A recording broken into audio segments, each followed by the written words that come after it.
Quiero, para comenzar, presentar a nuestro facilitador estrella, un aliado además, pertenece a una organización aliada de Venezuela Sin Límite, como es CDI Chile. Tenemos entonces con nosotros a Dago Ramírez. Dago, bienvenido. Muchísimas gracias por estar aquí con nosotros facilitando este contenido que sabemos va a ser muy valioso para las organizaciones. Hola, buenos días. Muchísimas gracias, Adriana, por la presentación. Sí, mi nombre es Dago Ramírez. Soy el líder técnico de TechSoup Latam, socio de CDI Chile, ¿cierto? CDI Chile es nuestro socio.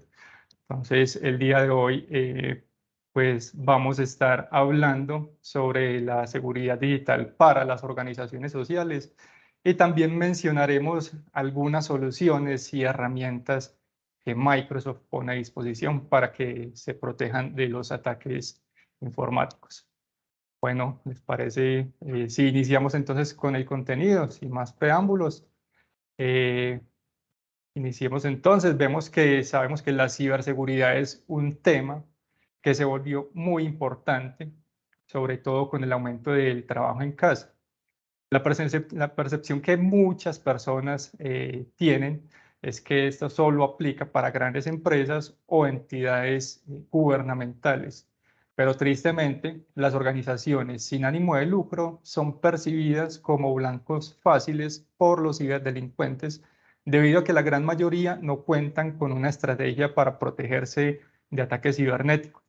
Según el informe de defensa digital de Microsoft de octubre del 2021, los sectores a los que se dirigieron más amenazas fueron el gubernamental y el sector de las ONGs. El informe también indica que hay más de 25 clases diferentes de técnicas de correo electrónico malicioso.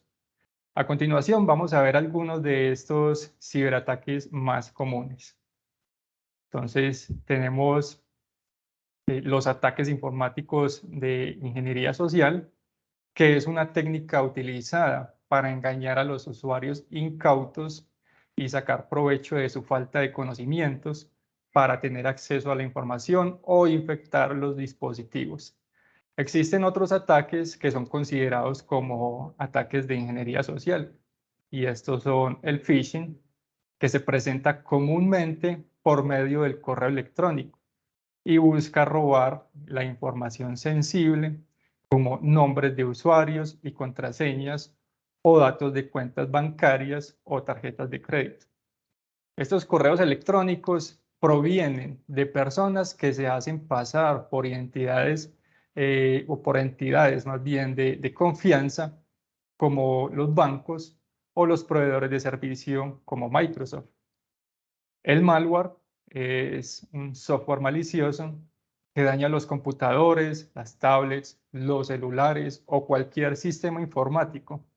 Este tipo de ataque viene por lo general en correos electrónicos con datos adjuntos o con enlaces peligrosos o con contenido multimedia, como videos que aparentan ser inofensivos. El ransomware se secuestra información, perdón, es un tipo de malware específico.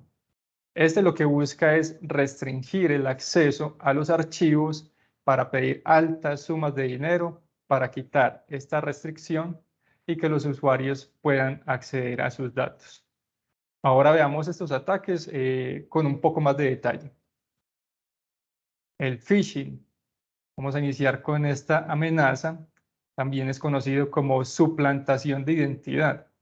Los ciberdelincuentes envían generalmente mensajes por correo electrónico. No siempre es por correo electrónico, porque también he recibido mensajes de texto en mi celular, o últimamente están utilizando también mensajes a través de WhatsApp, cadenas de WhatsApp. Los utilizan para hacer llegar este tipo de amenazas. La suplantación de identidad es cuando la dirección del correo electrónico o el dominio no coinciden con los reales. Y veamos entonces con un ejemplo qué quiero decir con esto. Tenemos aquí dos ejemplos. Uno es de suplantación de usuario y el otro es de suplantación de dominio. Entonces, en el ejemplo de suplantación de usuario, aquí vemos que el usuario o el correo electrónico real es dramirez@techsoup.org, ¿sí?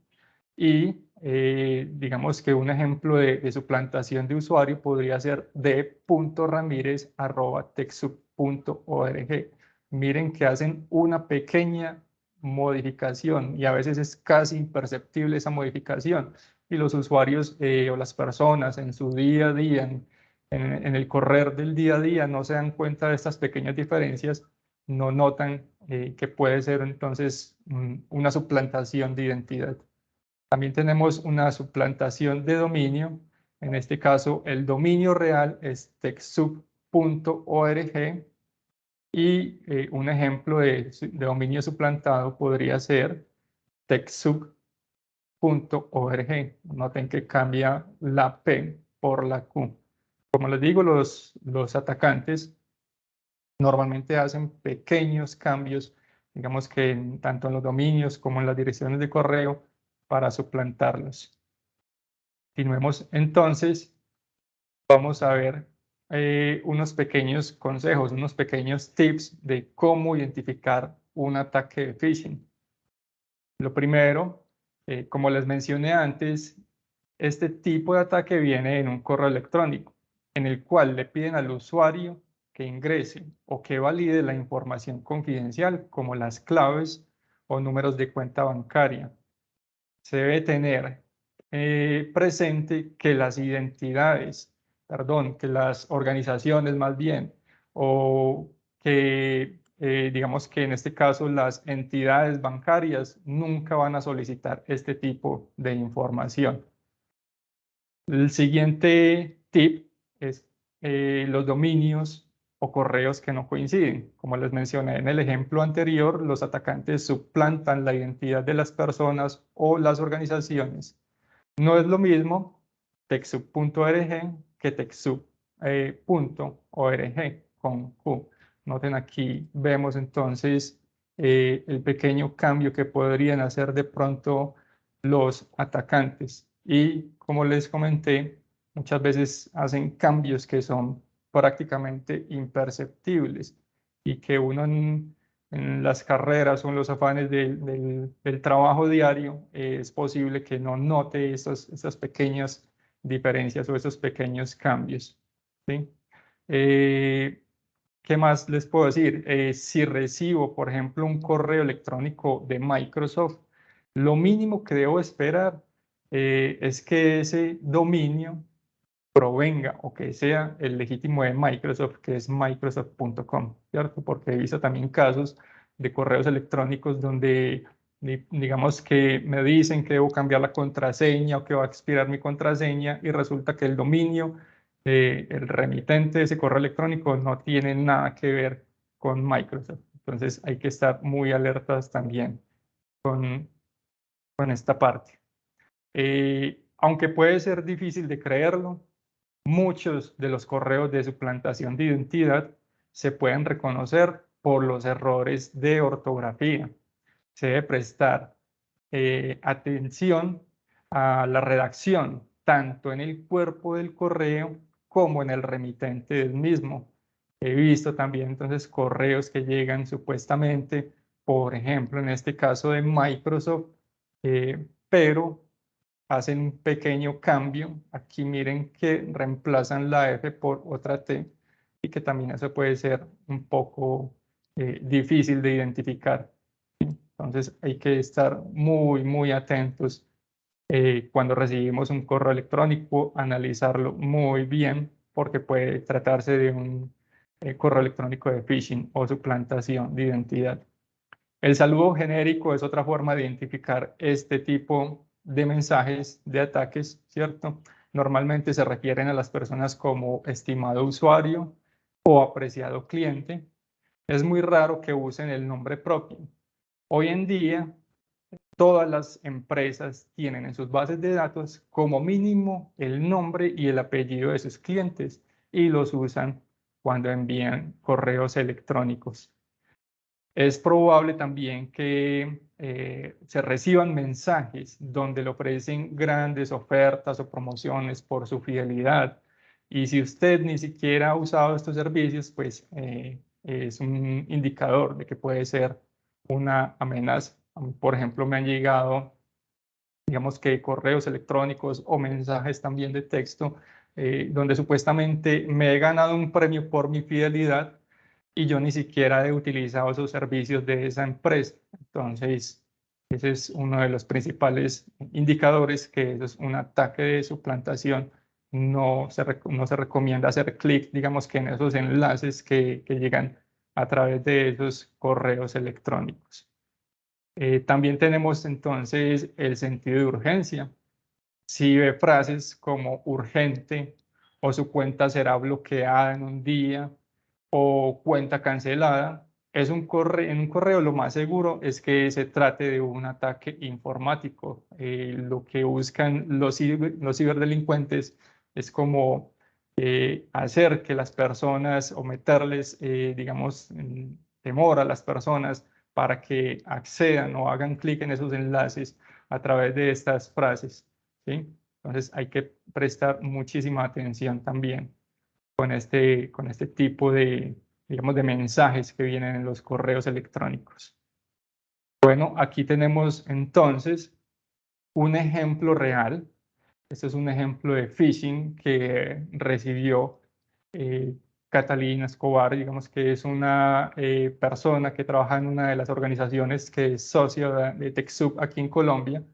Ella recibió este correo electrónico. Me gustaría entonces, de pronto todas las personas que están en estos momentos, que participen, si pueden hacerlo a través del chat o pueden levantar la mano y para desbloquearles entonces el micrófono para habilitarles, que ustedes puedan, digamos que activar su micrófono y participar. ¿Qué ven de raro en este mensaje de correo electrónico? Según los consejos o los tips que les acabo de mostrar, ¿qué ven de raro acá? Los veo, si quieren, como les mencioné, pueden hacerlo a través del chat de Teams o pueden levantar la mano para habilitarles el micrófono. Colaboran entonces, por aquí veo que Tengo tiene... aquí la Ujú. parte, Dagoberto, ¿te escucho bien? Ajá, en la Sí, parte de que dice el nick o el link donde está la parte del dominio, dice vía muerta ferchegas.com.mx y no tiene ujú. nada que ver con Office 365, debería ser un correo de Microsoft directamente. Exactamente. Esa es muy buena observación. Ese es el primer indicador de que este es un correo electrónico de phishing, ¿cierto? Como les mencioné, si yo recibo un correo electrónico de Microsoft o de Office, lo mínimo que debo esperar es que el dominio sea microsoft.com. Y como podemos ver entonces aquí, perchegas.com no tiene absolutamente nada que ver con el dominio real de Microsoft. ¿Qué más observan, qué más notan de raro en este mensaje de correo electrónico?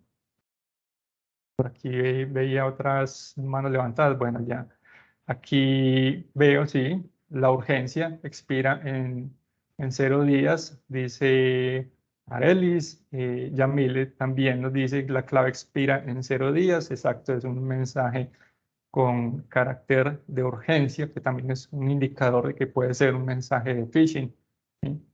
¿Alguien más ve algo raro en este mensaje? Porque veo que tiene alguien la mano levantada. Dice también que mantenga el mismo password. Supongo que es para que la persona use su password actual. Ujú.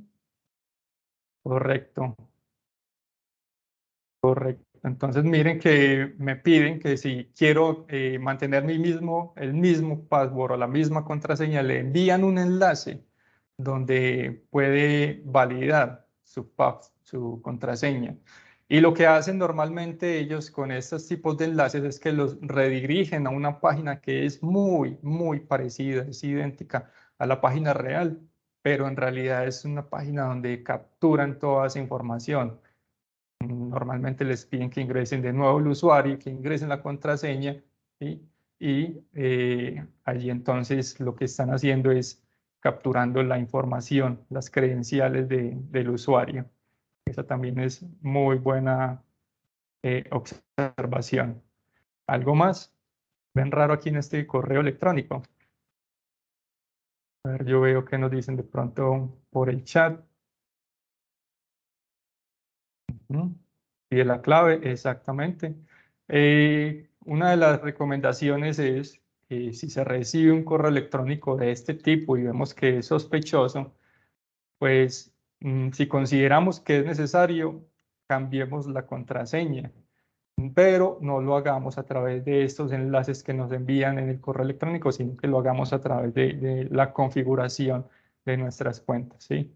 Precisamente para evitar eso. Este tipo de enlaces nos llevan a páginas que son maliciosas y donde lo que pretenden los delincuentes es robar la información de los usuarios. Bueno, entonces veamos, aquí tenemos remitentes y dominios sospechosos. Precisamente lo que comentaban, si recibo un correo de Microsoft, lo mínimo que debo esperar es que el dominio sea de Microsoft, ¿cierto? Veo un error ortográfico, normalmente Office 365, no sé si han visto el logo, pero el logo es con un espacio aquí entre Office y 365. Esos pequeños errores, miren que son muy mínimos, muy pequeños, pero hay que estar muy atentos, ¿cierto? Porque los delincuentes se aprovechan, digamos que del desconocimiento y pueden hacer uso, digamos que de este tipo de mensajes pues para robar esa información. ¿Qué más vemos acá? Mensajes con sentido de urgencia, que ya lo habían notado ustedes. El password expirará en 0 días, o sea que mi contraseña ya está bloqueada, entonces yo recibo un correo electrónico de estos, o la mayoría de las personas, y lo que hace es que se llenan de pánico e inmediatamente van y dan clic en el enlace que les ponen como para actualizar la contraseña para evitar que se bloquee la cuenta. Eso es lo que quieren los delincuentes, generar ese pánico, ¿cierto? Veamos qué más hay acá.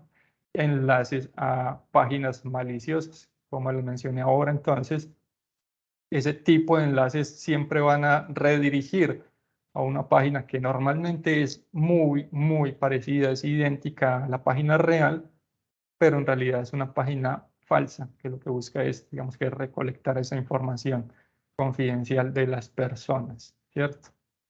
Bueno, vamos a ver entonces qué acciones podrían tomar las personas o los usuarios como para evitar ese tipo de ataque, el phishing, ¿sí? Aquí tenemos entonces un par de acciones. Lo primero es, como les mencioné antes, no hacer clic en los botones o en los enlaces de correos sospechosos. Acceda al sitio oficial digitando la URL en la barra de direcciones del navegador, o si tiene la dirección guardada en sus favoritos, también puede acceder usando este enlace. Si le llegó un mensaje en el que le indican que su contraseña expiró, como les mencioné ahora, entonces si lo creen pertinente, ingrese a las configuraciones de la cuenta y cambien la contraseña, pero no lo hagan a través de ese enlace que les llega en ese correo electrónico, ¿sí? Lo otro que pueden hacer es contactarse telefónicamente con la organización y validar la información del remitente o del mensaje que recibió. Digamos que si recibí un mensaje de un banco diciendo que mi cuenta ha sido bloqueada, pues yo directamente me comunico con mi banco, ¿cierto? Y verifico como esa información, si efectivamente ese remitente es verdadero o no, si esa información es verdadera o no, y a través de, digamos que las URL de las direcciones oficiales de mi banco, podría entonces también, en muchos casos, tener esa información, o más seguro, vía telefónica, y vía telefónica pues también nos darían el soporte en caso tal de que eso sea, de que esa información sea verdadera, nos ayudarían a desbloquear la cuenta en caso tal de que sí sea real esa información. Otro consejo ante este tipo de ataques es reportar el mensaje. Cuando se reporta un correo electrónico, el mensaje se quita de la bandeja de entrada y esto ayuda a mejorar los filtros. ¿Qué quiere decir esto? Que en el futuro ustedes podrían ver menos de estos mensajes en su bandeja de correo electrónico o en su defecto en su bandeja de spam, si es que llegan al spam, ¿sí? Entonces, reportando esos correos, vamos a ayudar a mejorar esos filtros de nuestro proveedor de correo electrónico, ¿sí? Una acción también muy importante que pueden tomar los usuarios es crear contraseñas seguras.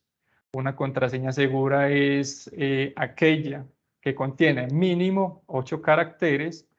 Además, es una combinación entre letras mayúsculas, letras minúsculas, caracteres especiales y números no consecutivos. Veamos entonces un par de consejos que les pueden ayudar para crear una contraseña segura, ¿sí? Aquí vemos entonces que podemos crear una contraseña a partir de una frase. Puedo tomar una frase que me guste mucho, que me identifique, ¿cierto? Y escribir entonces esa frase. En este ejemplo tengo la frase: si puedes soñarlo, puedes hacerlo. ¿Qué voy a hacer después? Voy a escribir la letra inicial de cada palabra de esa frase. Entonces vemos aquí que tengo la S, la P, S, la coma. Es muy importante, como les mencioné, si tiene caracteres especiales es mucho más fuerte esa contraseña. Luego sigue la P, la H y el punto. Después de escribir la letra inicial, ¿qué voy a hacer? Voy a agregar caracteres especiales y números no consecutivos a esas letras. Entonces, en este caso, le agregué el par de comillas que había puesto inicialmente en la frase y agregué el número 4 y el 8. Miren que es una contraseña que es muy fácil de recordar. ¿Por qué? Porque la creamos a partir de una frase que nos identifica, ¿cierto? Y luego agregamos entonces un par de números o caracteres especiales también, que incluso ya los tenía incluidos en la frase. Teníamos la coma, tenemos las comillas incluidas, tenemos el punto. Si lo desean, pueden agregar otros tipos de caracteres. Mientras más larga, más compleja sería entonces de adivinar este tipo de contraseñas para los usuarios, para los ciberdelincuentes, perdón. Y para nosotros como usuarios sería muy fácil de recordar, precisamente por eso, por el origen de donde ha sido creada esa contraseña, que en este caso es una frase. ¿Cómo podemos crear también una contraseña segura a partir de una palabra? Podemos entonces escoger una palabra, preferiblemente de más de 6 caracteres, ¿sí? En este caso tenemos como ejemplo la palabra astucia, ¿sí? Luego, ¿qué vamos a hacer? Vamos a escribir la palabra en desorden. Ya ustedes miran qué orden, ¿cierto? Cómo reorganizan esta palabra.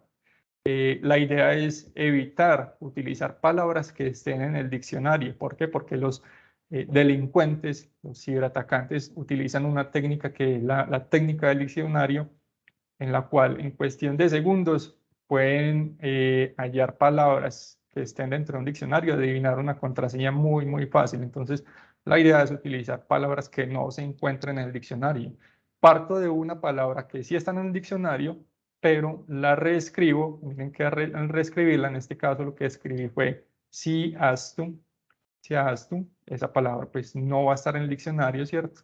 Entonces va a ser difícil que utilicen la técnica del diccionario los ciberatacantes. Luego, ¿qué voy a hacer? Voy a agregar lo mismo.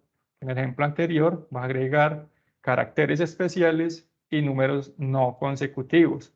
En este caso, entonces, le puse un símbolo de admiración y un 3 y un 7. Y esta es una contraseña fuerte que tiene mínimo, como les mencioné, 8 caracteres. Es una combinación de letras mayúsculas, minúsculas. Tiene el carácter especial, que en este caso es el símbolo de admiración, y tiene números no consecutivos. En este caso tenemos el 3 y el 7. Bueno, entonces ahora, ya sabiendo esto, sabiendo este par de ejemplos que podemos utilizar para crear una contraseña segura, vamos a hacer un ejercicio.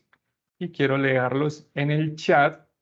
¿Cómo crearían ustedes una contraseña segura con esta palabra? Con la palabra elefante, ¿cierto? Entonces, vamos a leer en el chat cómo crearían ustedes su contraseña segura a través de esta palabra. para que practiquen entonces estos consejos que les di. Acá les voy a llevar a la presentación anterior para que los tengan entonces lo que deberían hacer. Entonces veamos a ver ustedes qué contraseña podrían crear a través de esta palabra.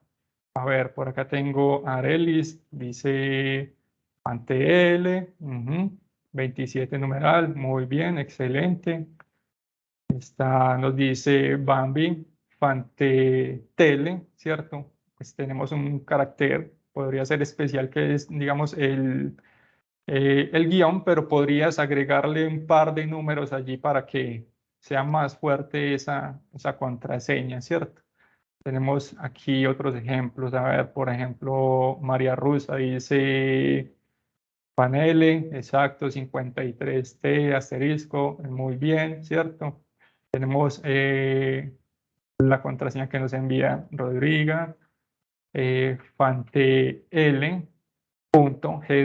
excelente, ella le agregó un par de caracteres más y le agregó su carácter especial y números no consecutivos. Esa es muy buena contraseña. Entonces, mire que ustedes pueden utilizar, además de la palabra que les recomendé, pueden agregarles otros caracteres.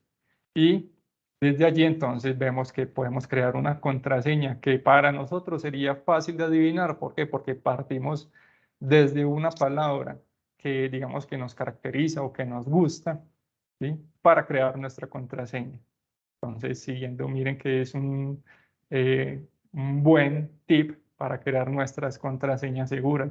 Otro consejo que les doy es, no utilicen la misma contraseña para todas las cuentas. Digamos que si tienen su cuenta para redes sociales, Facebook, Instagram, Twitter, ¿sí? La idea es evitar utilizar la misma contraseña para esas mismas cuentas o su correo electrónico. ¿Por qué? Porque digamos que un delincuente logra tener acceso a sus credenciales, a su usuario y contraseña, o en este caso a su contraseña. Si tienen la misma contraseña para todas las cuentas, pues seguramente ya con esa contraseña va a poder acceder también entonces a todas las demás cuentas. Entonces, una recomendación es utilice contraseñas únicas, que no sea la misma contraseña en cada, digamos que cuenta que usted tiene, Facebook, Twitter, correo electrónico, ¿cierto? Evitar utilizar esa misma contraseña. Bueno, entonces muy buen ejercicio. Espero que les quede este conocimiento y que en lo posible, si pueden hacer ahora, aprovechen, digamos que este par de consejos para que cambien sus contraseñas, creen una contraseña segura y si tienen la misma contraseña para todas las cuentas, pues aprovechen y creen una contraseña única, ¿sí? Es lo ideal, digamos, tener una contraseña fuerte, como les mencioné ahora. Una contraseña fuerte es una contraseña que tenga mínimo 8 caracteres, combinaciones entre letras mayúsculas, minúsculas, caracteres especiales y números no consecutivos. Es preferible tener una contraseña segura a tener y no cambiarla nunca, a tener una contraseña débil y estarla cambiando constantemente. Por ejemplo, lo que evita Microsoft, digamos que los usuarios que se les esté solicitando que cambien sus contraseñas periódicamente.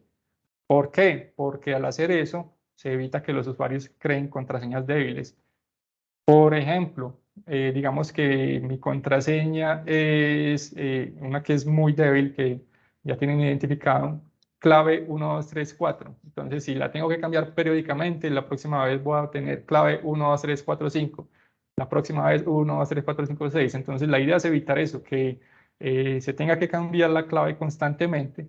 Es preferible tener una contraseña segura, que no haya necesidad de cambiarla, a tener una contraseña débil que la esté cambiando temporal o periódicamente por una contraseña igual de débil. ¿Listo?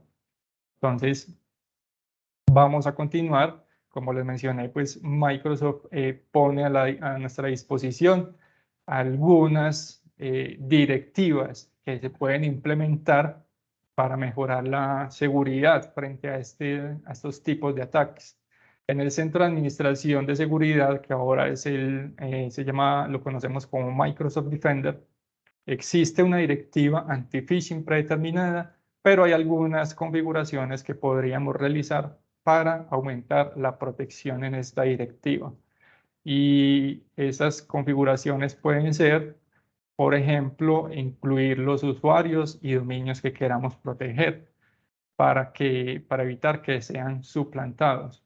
Piensen por un momento, ¿qué harían ustedes si reciben un correo electrónico del director ejecutivo pidiéndoles información confidencial de la organización?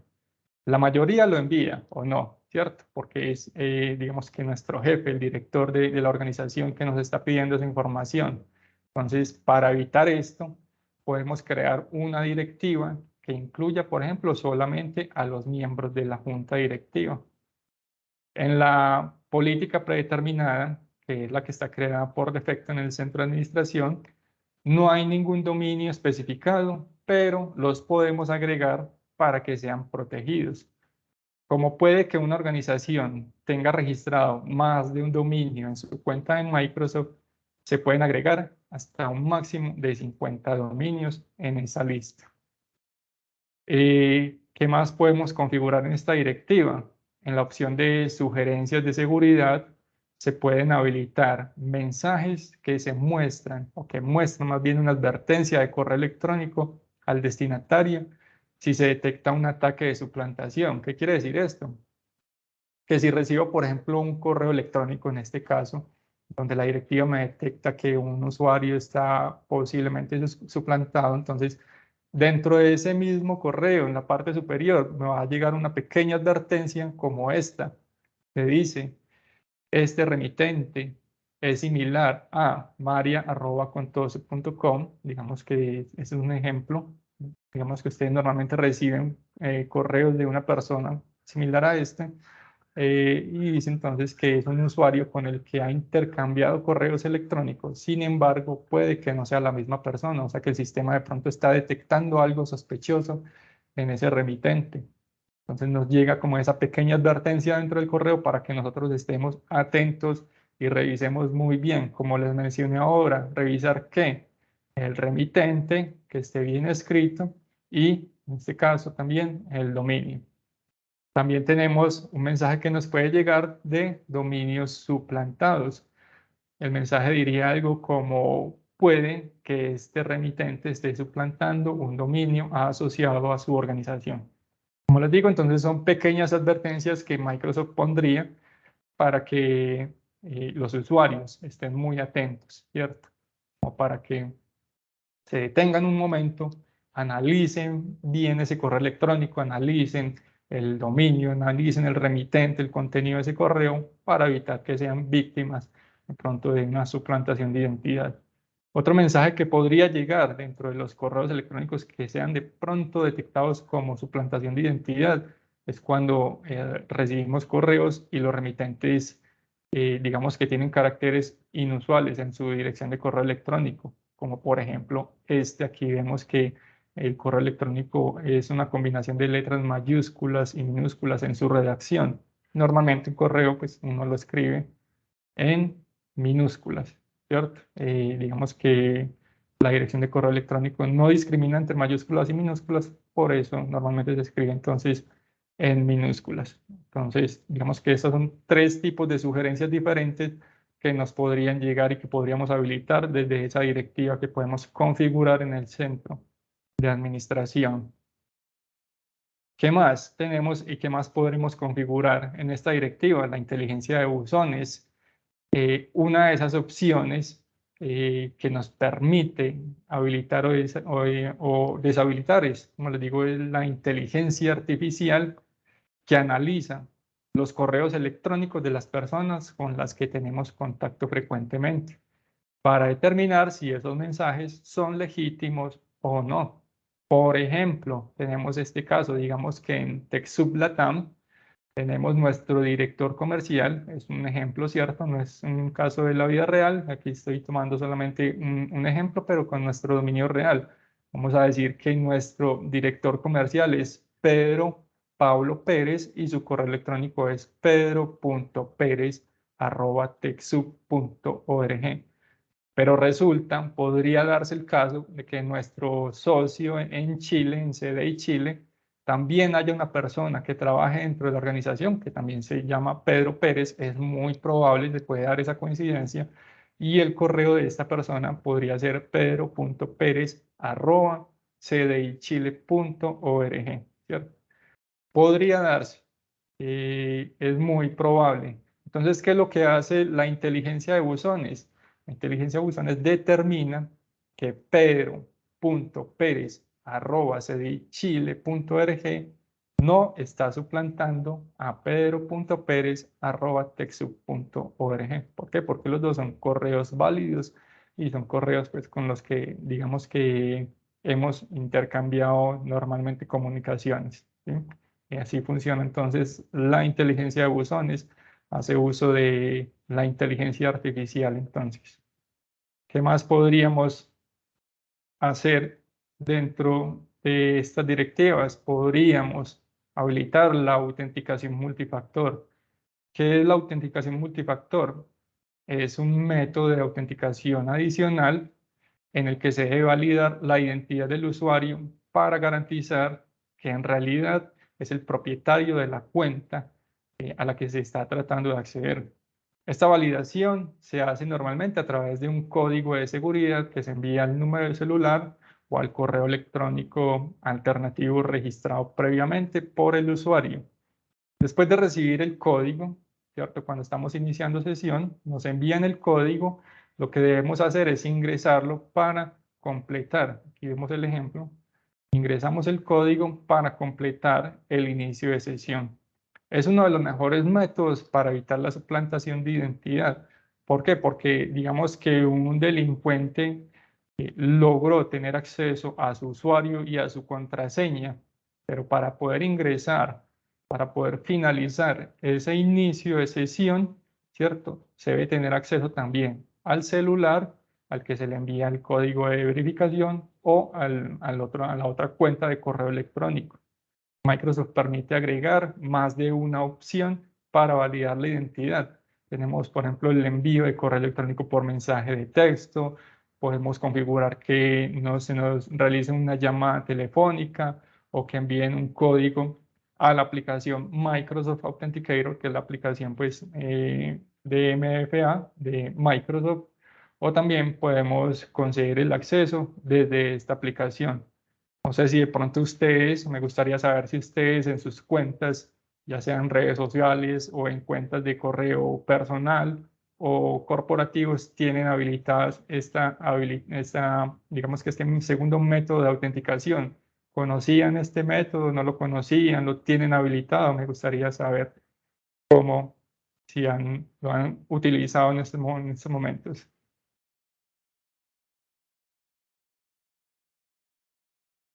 Bueno, por aquí veo que nos dice entonces Arelis, no la conocían y como les mencioné, es una de las mejores, digamos que técnicas que puede utilizar uno para evitar ese robo de credenciales, ¿cierto? Para evitar la suplantación.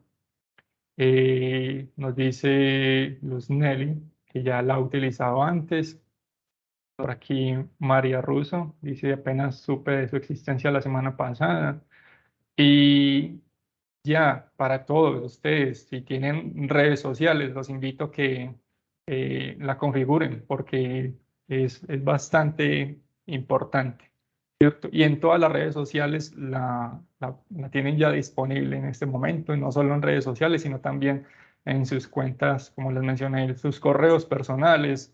Yo, por ejemplo, la tengo en mi correo personal de Google, en mis cuentas de Microsoft también, tanto en la corporativa como en la personal. Entonces, todos los proveedores de esos servicios ya nos tienen la posibilidad de que habilitemos la autenticación multifactor. Por aquí pregunta Andrés Arelis, perdón, ¿cómo se accede a la opción de autenticación? Normalmente acceden a través de la configuración de la cuenta en la opción de seguridad. Allí pueden ver entonces las opciones. Ustedes normalmente cuando se registran o crean una cuenta, ya sea de correo electrónico, de redes sociales, tienen que registrar un correo electrónico y en muchos casos también les piden digamos que un teléfono.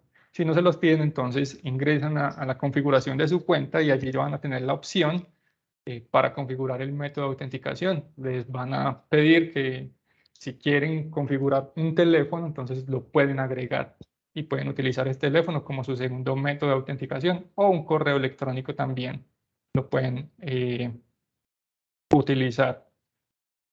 Me pregunta María Russo, ¿el Google Authenticator es lo mismo? No lo conozco, pero seguramente que es el mismo. Es lo mismo, digamos que cumple la misma función, ¿cierto?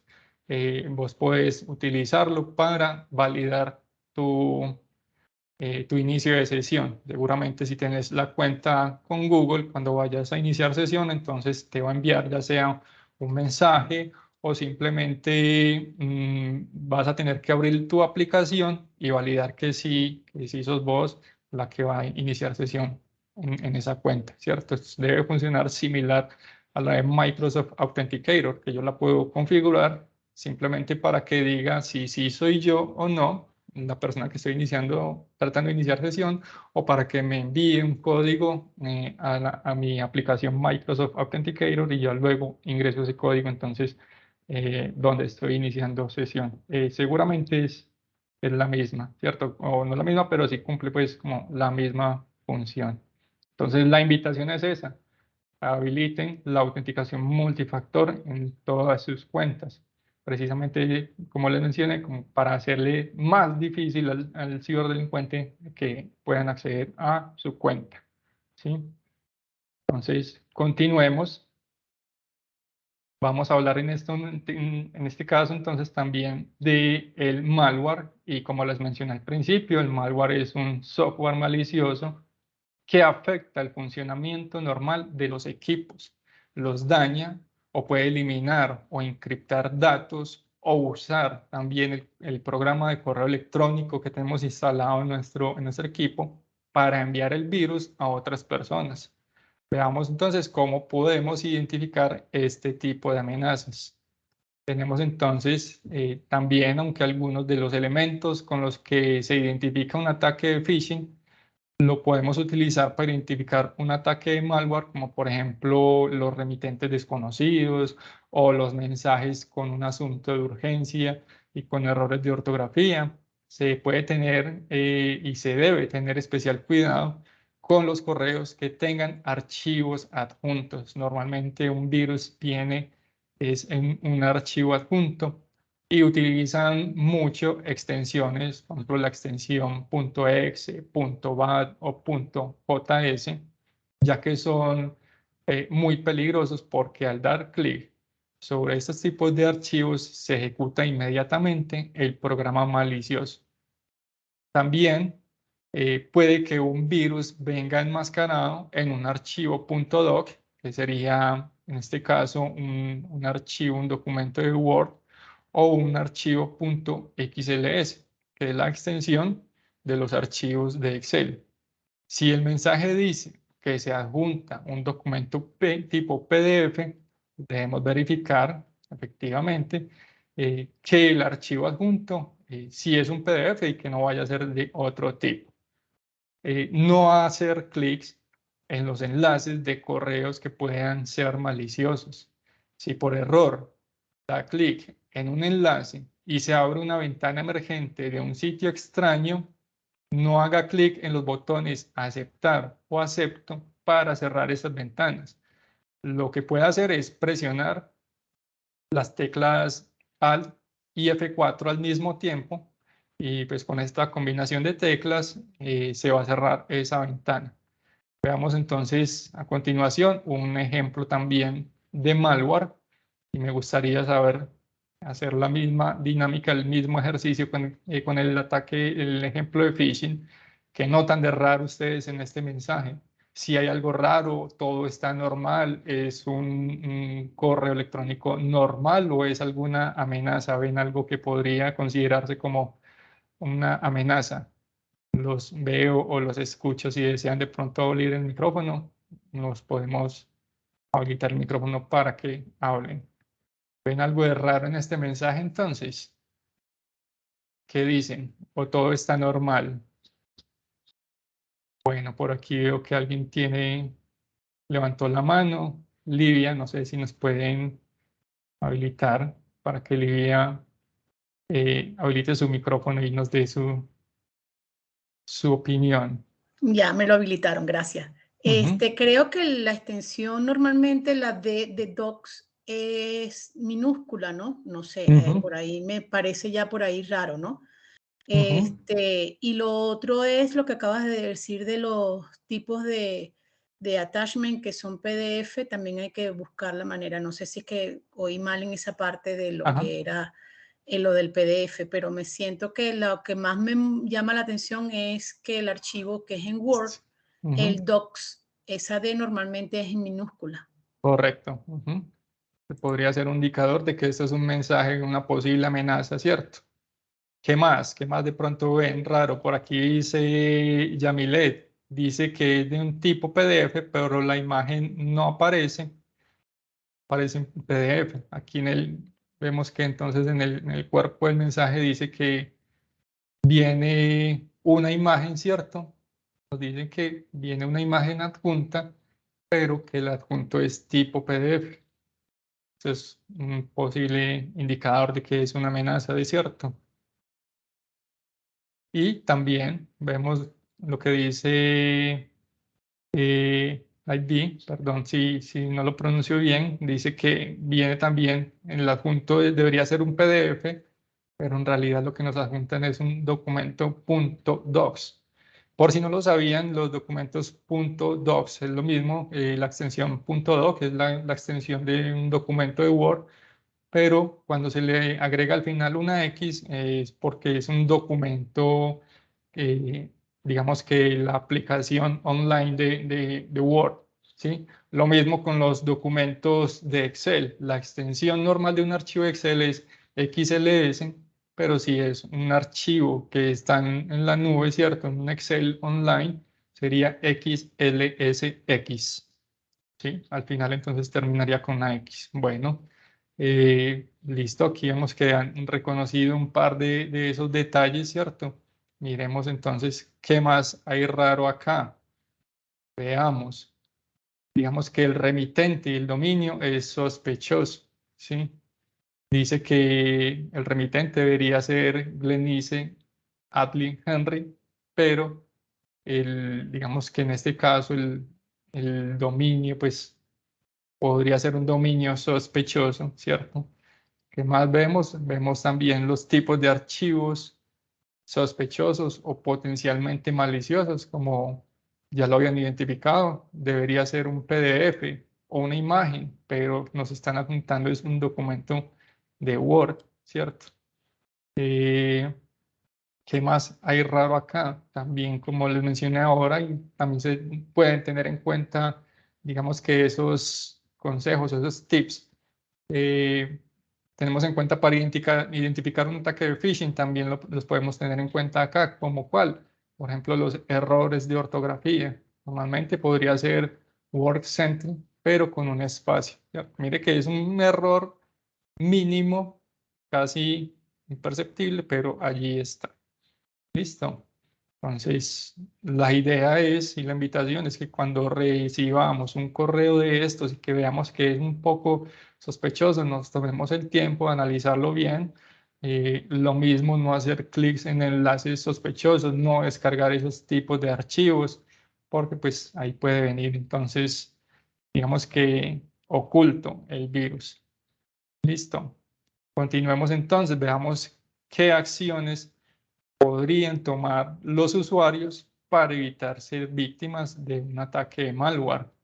Y aquí, digamos que un par de acciones importantes es evitar descargar los programas o las aplicaciones de sitios que no sean los sitios oficiales. La recomendación es utilice siempre los sitios oficiales y certificados, que si yo necesito descargar una aplicación de Microsoft, pues la descargo del sitio oficial de Microsoft, ¿sí? Porque anteriormente, supongo que ahora todavía existen muchos sitios que ofrecen la descarga de, digamos que de esas aplicaciones, versiones gratuitas, pero pues cuando las descargamos no solamente viene la aplicación, sino que también viene el virus. Entonces, la invitación es a utilizar los sitios oficiales y certificados para descargar todas las aplicaciones que necesitamos utilizar.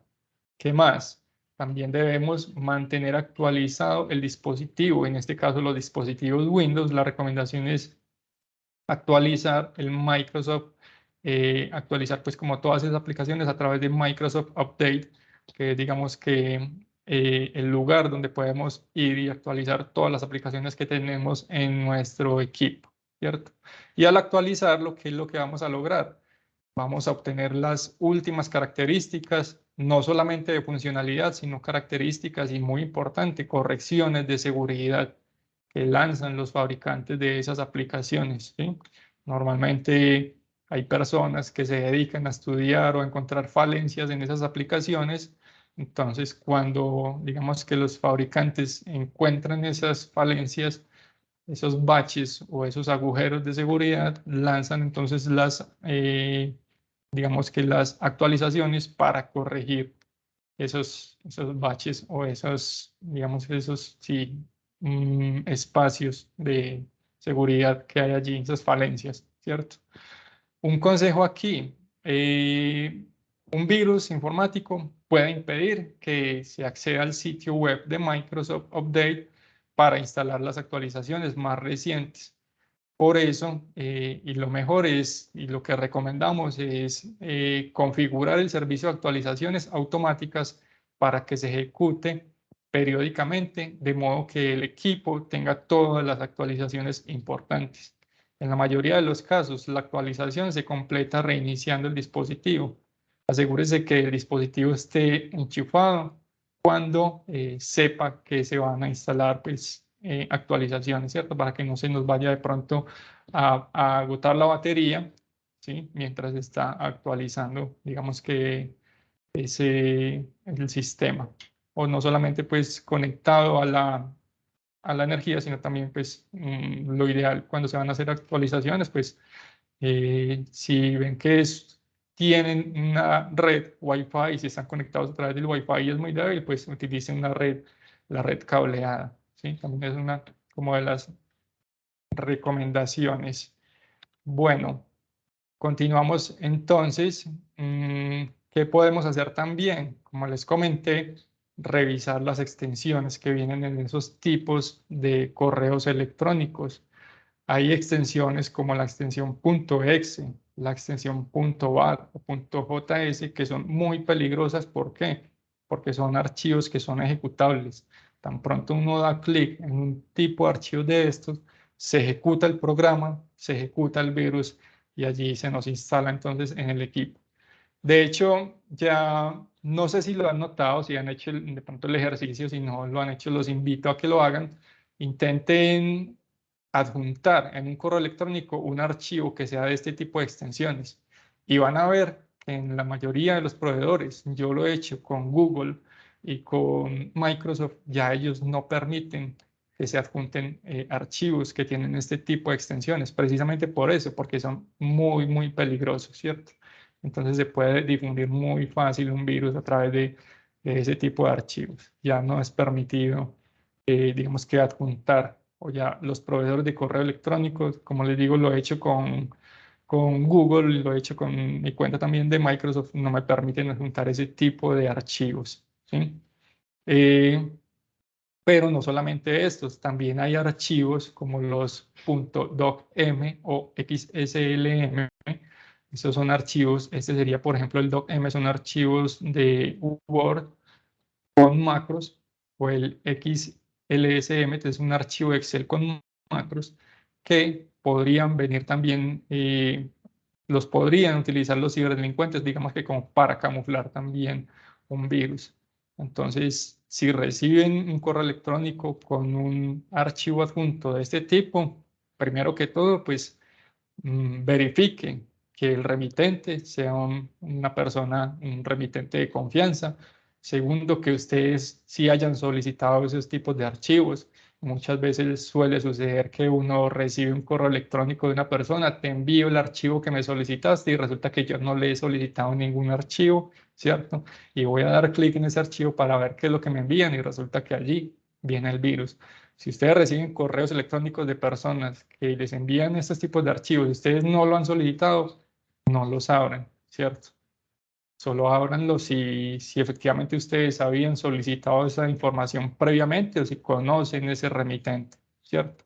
Para evitar que se les instale o se les descargue y se les instale en el computador el virus. Bueno, ¿y qué configuraciones entonces podemos realizar también en el centro de administración para evitar ese tipo de ataques, para evitar el malware? Hay también unas configuraciones, normalmente pues en Microsoft Defender ya hay una directiva que está creada por defecto, la directiva predeterminada, pero hay unas configuraciones que podemos hacer para incrementar, digamos que el nivel de seguridad en esa directiva. Y la primera es habilitar el filtro de datos adjuntos comunes, ¿cierto? Entonces, como les mencioné, estas son configuraciones que se pueden hacer en Microsoft Defender, configuraciones que Microsoft pone a disposición de las organizaciones para aumentar la seguridad. ¿Y qué quiere decir con el filtro de datos adjuntos comunes? Microsoft ya, digamos que, y no solamente Microsoft, todos los proveedores de correo electrónico, inclusive Google, como les mencioné, también los tiene identificados. Digamos que son archivos que son potencialmente peligrosos. En este caso tenemos aquí, digamos que un listado de archivos que podríamos incluir en esa directiva. Normalmente podríamos incluir por defecto, hay 10 digamos, tipos de archivos que se podrían incluir, pero el listado es bastante largo. Ustedes podrían ingresar, revisar todo ese listado y agregar, digamos, que las extensiones que consideren que deberían ser incluidas dentro de esa directiva para que sean, digamos, que catalogados los correos electrónicos que vienen con un tipo de esos archivos que sean catalogados como un mensaje de malware, ¿cierto? Pueden hacer entonces esa modificación. ¿Qué otra, digamos que directiva podríamos configurar? Podríamos configurar una directiva anti-ransomware. Como les mencioné, el ransomware es un tipo específico de malware, ¿cierto? También se ejecuta, también viene pues a través de correos electrónicos con extensiones maliciosas. Entonces, podríamos crear una regla de correo. Esta la creamos en el centro de administración de Exchange. Estoy hablando para las organizaciones que cuentan con Microsoft, ¿cierto? Podríamos crear 2 reglas de correo. La primera es una regla en la que le advertiríamos a los usuarios cuando reciben un correo electrónico con estos tipos de archivos. Les llegaría un mensaje para que ellos estén muy alertas, muy atentos con esos archivos, si vienen de una persona conocida o no, ¿cierto? Miren que aquí están incluidos, inclusive vemos los .doc, los XLSM, que son archivos que normalmente son compartidos de pronto en las organizaciones.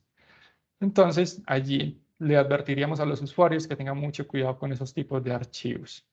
También se puede crear una directiva que bloquee otro tipo de archivos diferentes y allí hay unos tipos de archivos un poco más peligrosos que ya son de pronto identificados por los proveedores de correos que son utilizados por los delincuentes para filtrar esos virus, ¿cierto? Entonces, si se recibe un correo electrónico de estos, se va a bloquear inmediatamente, ¿sí? No le va a llegar a los usuarios ese tipo de correo.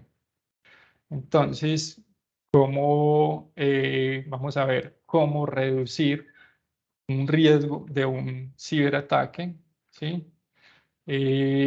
Pues en resumen, aunque los ciberdelincuentes siempre están un paso adelante y existen formas de reforzar la seguridad para evitar ser víctima de un ataque, pues podemos entonces, como les mencioné, mantener actualizados el sistema operativo. Es muy importante porque con esas actualizaciones se descargan las mejoras de seguridad y también los antivirus. Entonces, como les dije, pues eso garantiza que se tengan las versiones más recientes, ¿cierto? Y como con todas esas mejoras de funcionalidad y también de seguridad. También se recomienda mantener o activar más bien las actualizaciones automáticas. En cuanto a la protección de la información, pues se deben crear políticas que impidan que la información de la organización sea accedida por usuarios extraños. Es muy común ver, por ejemplo, que los archivos o datos de las organizaciones son compartidos a través de enlaces que pueden ser abiertos por cualquier persona. Estoy hablando, digamos, de archivos que tenemos, si tenemos de pronto nuestras cuentas en Microsoft, archivos que se comparten desde OneDrive o desde SharePoint, con enlaces que cualquier persona podría abrir. Igual también en Google, también hay la posibilidad de restringir un poco más ese tipo de archivos. Cuando generamos el enlace, pues lo podemos generar con cierto nivel de restricción, ¿cierto? Para que no todas las personas lo puedan abrir, que solamente lo puede abrir la persona directamente involucrada, o a la persona a la que queremos enviarle ese archivo. Hacer difícil el acceso a las cuentas de los usuarios. La mejor forma de prevenir que un atacante acceda a las cuentas de los usuarios es activando el doble factor de autenticación, ¿sí?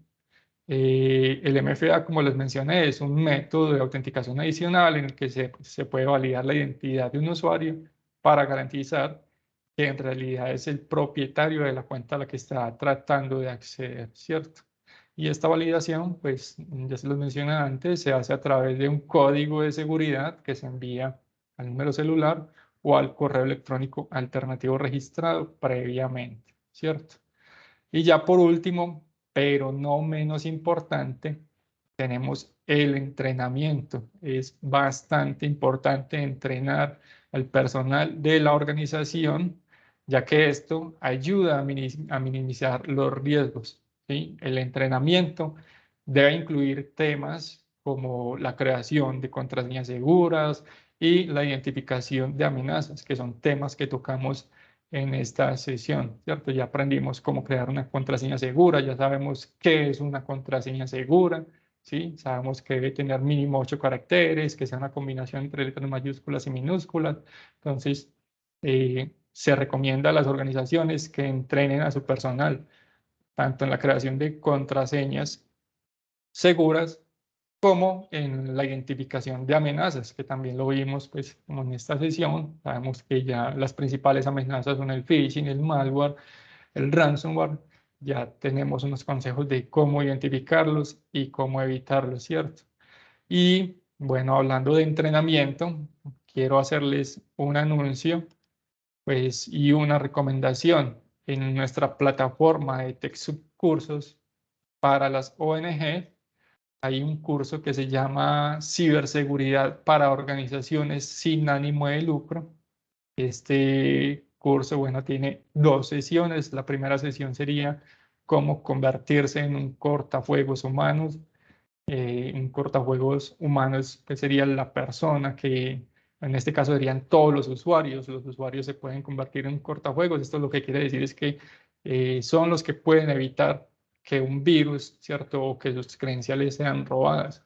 Porque digamos que las organizaciones pueden tener los sistemas más avanzados, ¿cierto? Pueden tener un muy buen antivirus que se esté actualizando constantemente, pero si los usuarios no son entrenados para evitar y para reconocer este tipo de amenazas, de nada serviría tener todos estos sistemas avanzados si los usuarios reciben un correo que es una posible amenaza, descargan el archivo o dan clic en el enlace y están, pues, digamos que sometiendo, digamos que o poniendo vulnerables, haciendo que la organización sea vulnerable en ese sentido. Entonces, por eso se recomienda y es muy importante que los usuarios reciban este entrenamiento. También en este curso vamos a tener otra sesión que sería cómo mantener segura su organización. ¿Y qué van a tener o qué van a poder, cuáles serían pues como esos conocimientos que ustedes adquirirían en este par de cursos? El primero sería, por ejemplo, hacer un inventario de los sistemas en los que tiene datos y asegurarse de tener copias de seguridad. Digamos que otro de los aprendizajes sería ejecutar actualizaciones clave, obtener y utilizar la administración de contraseñas, auditar el acceso de sus aplicaciones, para garantizar pues, que las personas que están accediendo a la información sí sean las que dicen ser, y asegurarse de poner todas estas cosas en prácticas. Esto se aprendería, digamos, que en el primer curso, que es el Ciberseguridad 101, el Ciberseguridad 102, que es cómo mantener segura su organización, pues aprenderían otras cosas adicionales. Y pues en el día de hoy, para las personas que están participando en esta sesión, tenemos un descuento exclusivo, tenemos un descuento del 20%. Voy a compartirles por acá el enlace de la plataforma de TechSoup Cursos. Se los voy a compartir en el chat, ¿cierto? Para que puedan acceder a la plataforma, que se puedan registrar, y las personas que quieran acceder, digamos que a este par de cursos, entonces lo pueden hacer con el código CIBER20. Van a obtener entonces un 20% en este par de cursos. Digamos que esta oferta está válida hasta el 31 de octubre para que puedan acceder, digamos que a este descuento. Listo, un 20% en ese paquete, en estos dos cursos. Y también un pequeño, digamos que anuncio para las personas que no tienen o organizaciones que no tienen licencias de Microsoft, también pueden acceder. Les cuento que Microsoft tiene un programa de donaciones para organizaciones sin ánimo de lucro y pueden acceder a varias licencias, algunas licencias en donación gratuitas, o hay otras que tienen hasta un 70% de descuento, ¿cierto? Esto para organizaciones sin ánimo de lucro. Y en este caso, entonces, les voy a dejar también por acá el enlace donde ustedes se podrían inscribir como para tener acceso, digamos que a todas esas ofertas de Microsoft para las organizaciones sin ánimo de lucro. ¿Sí? Bueno, yo creo que nos rindió un poco el tiempo.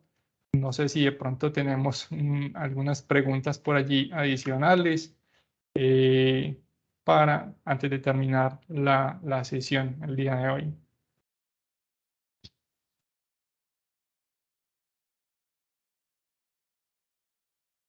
Si no tenemos preguntas, podríamos entonces dar, yo creo que por finalizada. Por aquí veo que alguien levantó la mano, Livia. Hola Livia, ¿cómo estás? Ok, mira, no sé si es mito o leyendas urbanas que dicen que a veces uno coloca un antivirus en la computadora y eso lo que hace es ponerla más lenta o atraer más virus o bloquearte ciertas cosas. Entonces me gustaría que me hablaras un poco más de los antivirus porque por eso te digo, no sé si es un mito y leyenda urbano que anda por ahí entre la gente que movemos las redes o algo así. Entonces quería saber qué opinas tú sobre el respecto. Gracias. Listo. Bueno, con respecto a que puede antes descargarse virus con un antivirus, todo depende de dónde lo descargues, ¿cierto? Si, como les mencioné ahora, si necesito un antivirus, pues la recomendación es ir a la página oficial, digamos que de estas empresas que ofrecen los antivirus. Hay varias, está por ejemplo McAfee, ¿cierto? Pero la recomendación es utilizar, si tienen dispositivos Windows, utilizar el antivirus de Windows, ¿sí? Es el Microsoft Defender. ¿Por qué? Porque pues es el antivirus propio, digamos que de la marca o el sistema operativo que tienen instalado en el computador, y pues constantemente o periódicamente se están descargando, digamos que esas actualizaciones. Entonces, no es que se descarguen virus, se podrían descargar si lo descargas de una página X por allí que te ofrezca el antivirus gratis. Eso sí podría suceder. En cuanto a que se ralenticen los equipos, podría suceder, aunque es muy poco probable, pues después de ciertas actualizaciones, que el antivirus de pronto se actualice mucho, que digamos que con todas esas actualizaciones puede que se ponga el equipo lento, pero yo más bien diría, si un equipo está lento, es más bien pensaría yo hacerle un mantenimiento o verificar qué es lo que me está ralentizando en realidad el equipo. Hay maneras de saber qué programa o qué aplicación es la que me está consumiendo, digamos que la memoria del equipo, para descartar si es efectivamente el antivirus que le tengo instalado o es alguna otra aplicación. Si digamos que descargue el antivirus de una página por allí X, una página, digamos, que no es la oficial, es posible que se descarguen otras aplicaciones y que esas aplicaciones sean las que me están ralentizando el equipo. Y pues como les mencioné, lo ideal es descargarlos entonces de las páginas oficiales, ¿cierto? No sé si de pronto respondí tu pregunta, ¿tienes algo adicional, un comentario adicional? Sí, buenísimo. Gracias, Dago. Excelente, me Listo. sirvió de mucha ayuda. Vale, con gusto. Por acá dice Arelis, activar los cookies web sería un riesgo. Las cookies normalmente lo que hacen es, digamos que se utilizan efectivamente en los navegadores web y lo que hacen es como guardar un registro de una página. ¿Para qué? Para que la próxima vez que yo vaya a acceder a esa página no tenga que cargarse, digamos, todo desde cero. Entonces me cargue la página mucho más rápido. Entonces, normalmente pues no son consideradas como un riesgo. Lo que se recomienda hacer es de pronto constantemente o periódicamente estar, digamos que borrando el historial de navegación si es necesario, si vemos que el navegador se está volviendo muy lento, ¿cierto? Como para borrar esas cookies que muchas veces ingresamos a una página y nos pide que debemos aceptar las cookies, ¿cierto? Pero solamente iniciamos o ingresamos a esa página una vez y no volvimos a ingresar. Entonces, la recomendación es borrar como el historial de navegación para borrar todas esas cookies que se han, digamos, que almacenado allí y que ya no las estamos utilizando, ¿sí?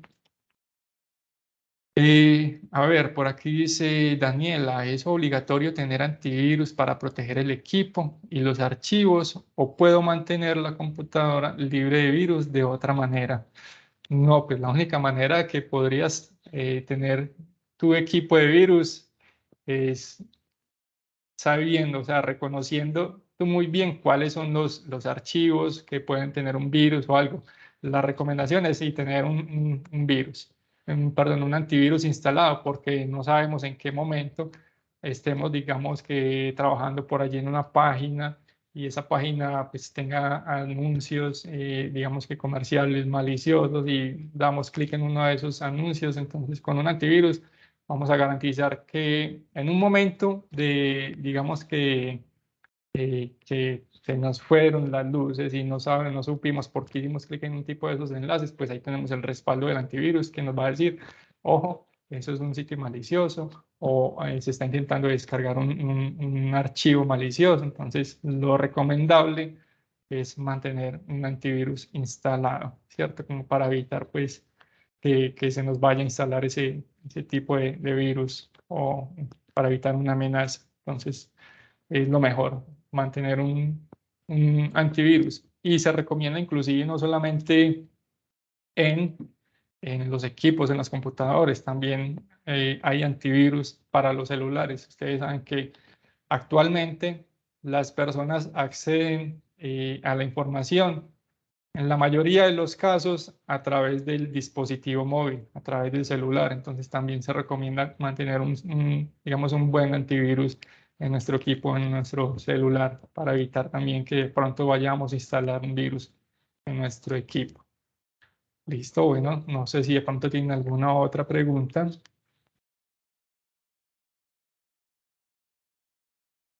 O podríamos dar entonces. Bueno, por Creo aquí que dice sí. María Russo, ¿podría recomendar alguno de esos antivirus para móviles? Eh, bueno, en este caso no tengo alguno recomendado.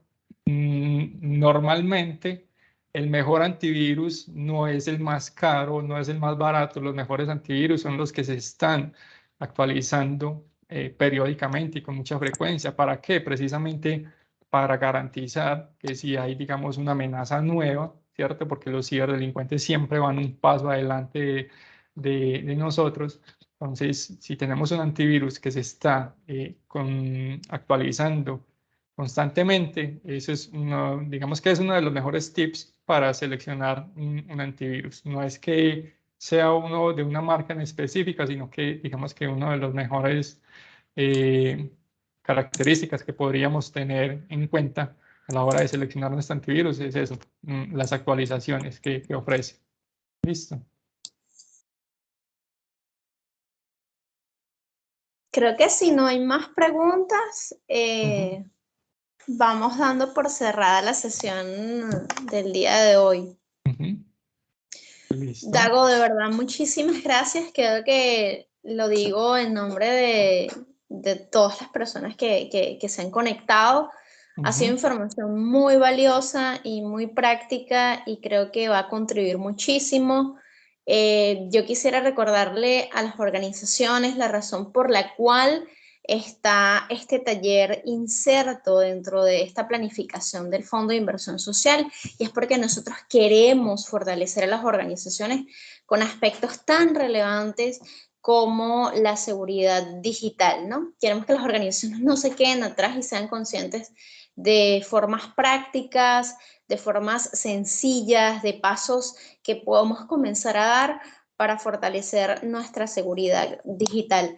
Entonces, ese es el espíritu por el cual está este taller aquí incorporado y queremos bueno, esperamos que además lo hayan aprovechado muchísimo. 2 anuncios parroquiales antes de cerrar. Lo primero es que, como les hemos comentado en otras ocasiones, nosotros queremos mejorar. Sabemos que siempre hay oportunidades de hacer las cosas mejor, más adaptadas y atinadas a las necesidades de ustedes como organizaciones. Así que en este momento nuestro equipo de comunicaciones está compartiendo en el chat el link que los lleva a una evaluación. La idea es que puedan, por favor, responder esa evaluación, que es muy valiosa para nosotros porque nos da pistas de cómo podemos mejorar, ¿no? La evaluación tiene como algunos puntos de selección simple, pero al final también hay una opción para dejar comentarios. Entonces, si tienen comentarios de cosas, de mejoras, incluso agradecimientos, a veces no solamente tenemos mejoras, sino también podemos destacar algo que nos gustó del taller, y es muy bueno que lo puedan redactar allí, porque eso nos permite pues sentir esas cosas que están bien y que las podemos seguir repitiendo. Entonces, por favor, llenen esa encuesta que está allí. Ese es el primer anuncio parroquial. Y el segundo anuncio parroquial es que recuerden, esta semana es como un de todito, tenemos otros 2 talleres.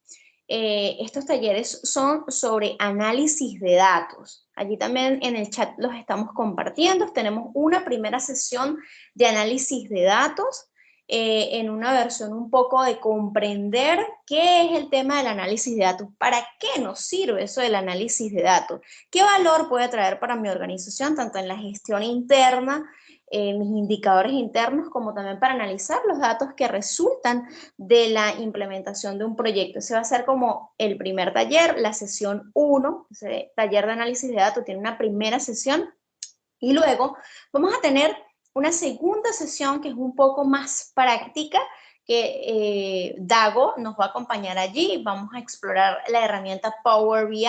Hay unos requerimientos, por cierto, previos a la sesión. Por favor, atención a esos requerimientos. Es importante, entre otras cosas, que podamos tener una computadora, estemos conectados desde la computadora y no desde el teléfono. Igual vamos a compartir esos requerimientos.